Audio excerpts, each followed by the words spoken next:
All right, everyone, the GOP field is no longer sparse. We needed a fifth person to be in the race for it to be nominal. Like, that's the bare minimum to have a normal process that's going on at all with regards to it. Basically, if you get an incumbent, you usually only get like one person runs against him. It's an also ran, like has happened before. And then when there's no incumbent, then things pack in more in the shark circle. Fewer people appear to be gearing up to join the 24 nomination process for the GOP because they're afraid of Trump. Larry Elder, though, has now announced his candidacy. Link in the description, archived, of course. Interesting persona to get into the race. Probably better as far as viability than anyone else other than Ramaswamy on issues. And certainly better, than I'm certainly at least tied, I'd think, with Nikki Haley for name recognition. So I can see him getting a few points, maybe sidling into the upper single digit like the Mike Pence zone. And Pence appears to be sitting this one out along with Pompeo, and not without good reason. The big kicker will be at the end of May when DeSantis announces whether he's running or not. If he does, I suspect Christie the next day will endorse him. And I suspect if he doesn't get in, then the next day that Christie will get him. So I think that will make 6 people in total. Then it becomes the process where anyone who's actually viable probably sits it out. And so you get maybe a couple more also-rans, but they'll never be on a stage or anything like that.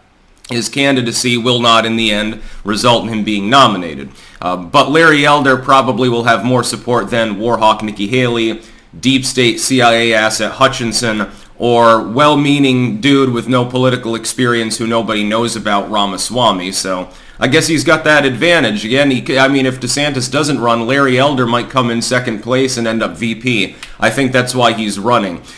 Here's the thing. Larry Elder is relatively far to the right. Probably on some issues would make like Nikki Haley or Hutchinson blush.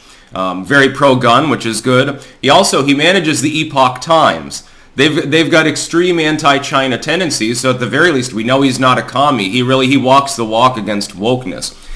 He's had, though, some allegations against him, including by a former fiancé. I think turn off some voters. It's something that you don't have that with Nikki Haley or you do with Trump, in all honesty. Arguably with DeSantis, with the photo of him partying down when he was younger, as though anyone really fucking gives a shit. I don't think there's any allegations against Haley, Hutchinson, or Ramaswamy, though, so it's 3 for 3. A pretty average political field when you think about it. He's a talk show host. He's into social media and so forth. He's got extreme views by even GOP standards on some issues. But I like his remarks with regards to systemic racism and his willingness to point out that the gender pay gap is not real. So I can appreciate some of his views, disagreeing with some others. He does consider himself a small L libertarian as well. He's mentioned this several times. So not LP member, but hey, I'm more like a Rand Paul. I don't know that he lines up completely with Rand Paul, and if Rand were in the race, I'd prefer him over anyone other than the quasi-incumbent Trump. By the way, I wouldn't vote for Elder in his stead.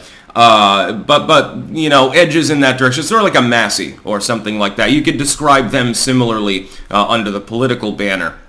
So his candidacy has begun. Now that you have 4 people opposing Trump, who, again, he's above 50%, and the field now is at least reasonable. There are multiple people to choose from. People who don't like Trump, that comprise about 40% of the party, including some MAGA voters that just don't consider him electable. Those people now are watered down between 4 different candidates. There will be at least one more joining. Again, it's either going to be DeSantis or Christie, and then we see what happens thereafter. Christie, by the way, would be nuts to get in if DeSantis does.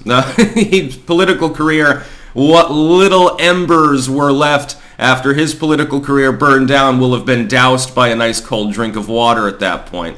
Not that there's much there to save and stoke up and actually try to start your bonfire with. Christie's a dumpster fire flared out pretty quickly. And then he fucked off and disappeared for several years, other than to occasionally go on Fox and puke burp into the microphone and say it was a stunning rebuke of Donald. And he criticizes him more than he does Biden. You'll note this from multiple people. His candidacy, though, for Larry Elder I'm talking about. No, he won't be the nominee.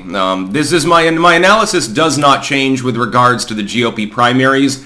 except for saying there is now a marginally increased chance DeSantis says no and sits it out.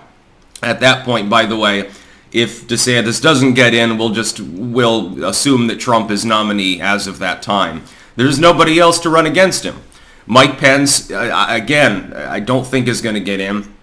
Pompeo's out. The current field, including Larry Elder, is unelectable.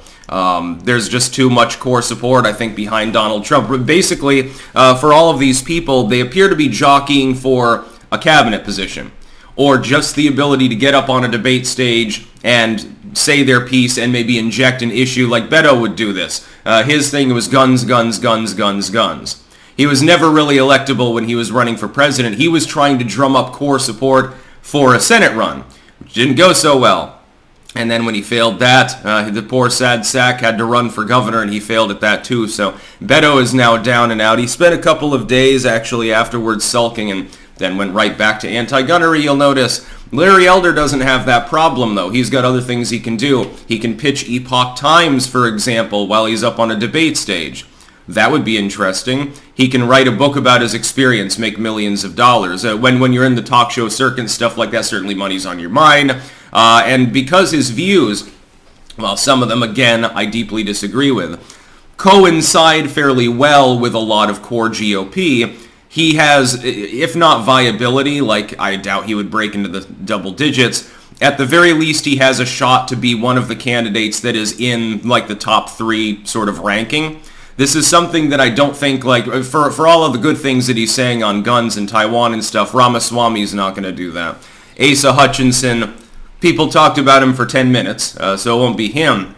Right now, I guess right now, as of the field, jockeying for second place, Larry Elder and Nikki Haley, again, before DeSantis makes his decision. Christie could end up coming in second, too. Can you imagine? His gravitational field will rearrange all of the pedestals at the debate stage. Larry Elder doesn't have that problem either. As far as his physiognomy, that's a little bit better, although I do point out, framed especially against Ramaswamy and Haley, who are relatively young, isn't it odd that a lot of the articles that are mentioning this mention Larry Elder's age? Maybe it has to do with his unfortunately chosen last name. The dude's 70. Well, let's have that gerontocracy conversation again. If Biden doesn't get in, by the way, and he might make that announcement over the coming months, the Democrats will probably have someone that's younger than the GOP nominee. They'll regain that advantage that they currently don't have. Elder, I think, would probably end up, he might end up in a cabinet position or something. We'll see. If he wants a cabinet position or something, he'll pull punches against Trump. He won't do what like DeSantis is doing, what Haley has done, and try to alienate the dude. He'll sit back, he'll attack other candidates and just push issues. If he wants to write a book or something like that, or just self-promote in general, and he's not looking into politics in a serious manner, he just wants to self-promote for his own purposes, then he'll probably go all out and start hammering Trump, well, now. So look at his behavior over the coming weeks, and you will know what Larry Elder actually wants deep inside. That's about all. Peace out.